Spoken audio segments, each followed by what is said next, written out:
Alright, yan. Magandang araw mga kabatas natin at welcome sa isang mga live stream. Mga kabatas natin, nagsalita na si Zaltico.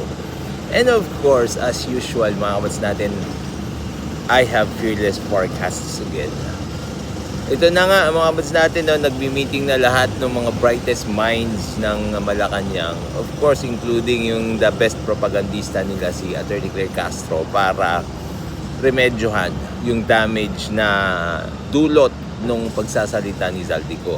Ngayon mga kabatas natin, dalawa yan. Okay? Number one, sasabihin nila, uwi muna siya. Kapag hindi siya umuwi, hindi siya paniniwalaan. Okay? Yun ang sasabihin nila. Lahat mga sinabi niya, hindi dapat paniwalaan yan.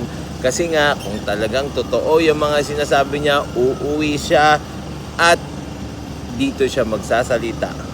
And ang sasabihin ng palasyo dyan, ng mga kabatas natin, through Attorney Claire Castro, ang sasabihin nila dyan, i-assure ng gobyerno, okay, ng gobyerno, si PBBM, yung kanyang safety.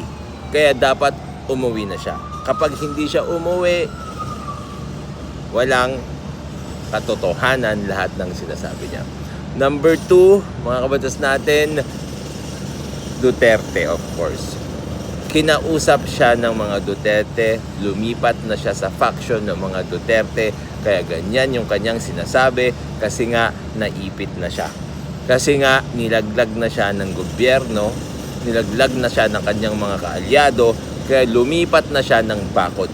Yun yung susunod na sasabihin nila. Meron pang iba, pero sa susunod ko na i-explain sa inyo kung ano yung mga susunod nila sasabihin. Pero for sure yung dalawang yun yung kanilang mga damage controls. Abangan nyo na lang kay Attorney Claire Castro yon at sa kanilang mga diaper vloggers. Yan. Maraming salamat mga kabats natin at totoo na naman yung ating sinabi, all roads lead to Malacanang. Paalam po, Pansamantala.